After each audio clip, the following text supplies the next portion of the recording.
There's beauty in simplicity, and this watch is testament to that. This Escapement Time is a homage to the vintage King Seiko models from the past. Those watches were made by Japanese watchmakers who were masters of their craft, and they really knew how to make simple watches that looked absolutely beautiful. This is the second dress watch that Escapement Time has released, and this watch looks absolutely stunning in the flesh. But as beautiful as it is, I feel this dress watch has one big problem going against it. We'll get to that a bit later, so stick around to find out. You can get this watch for around $110 on AliExpress. Escapement Time doesn't usually offer discounts during the sales, so this is one brand I don't bother waiting for a sale to pick up. I have the variant with the silver hands and indices, but there's also another version with golden hands and indices. Both of them look stunning, and I had a really hard time deciding which one to go with. That's a good problem to have. The case has classic dress watch dimensions. The short diameter and lug-to-lug length give it a very small footprint, and combined with the lightweight, I sometimes forget that I'm even wearing a watch. It wears beautifully on the wrist. I think this would suit up to 7-inch wrists before it starts looking just a bit too small. The case has that classic King Seiko grammar of design look. It's just so classy. It's entirely polished.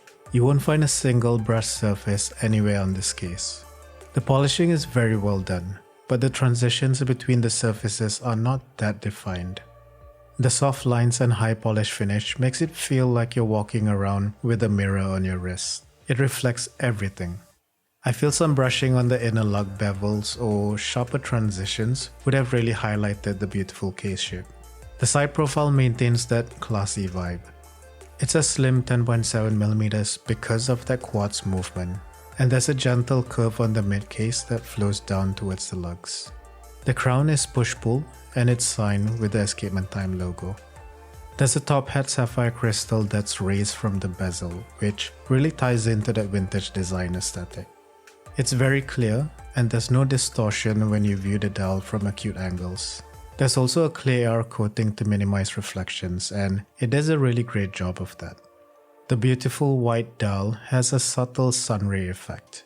There's not much on here besides one line of text on the top and at the bottom of the dial.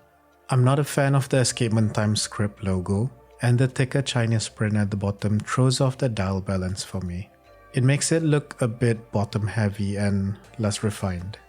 The date window is nicely applied, but I did find quite a bit of dust on it under macro. The indices are applied and entirely polished. They're quite raised, and that gives the dial some extra depth. The 3 polished sides on the indices make them play with the light in very interesting ways. The star of this watch is that dolphin handset.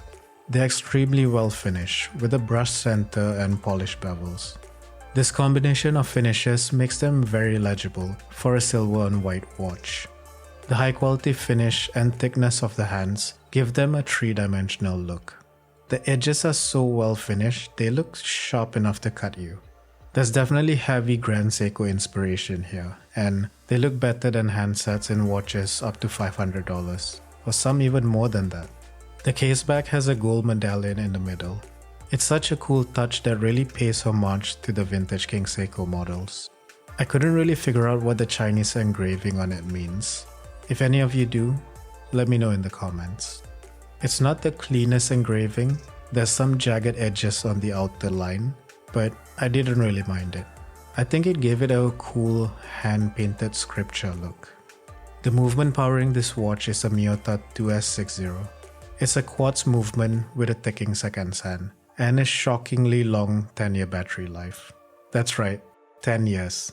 I struggle to get 2 days out of my mechanical watches, so having a watch that's going to be running for 10 years boggles my mind.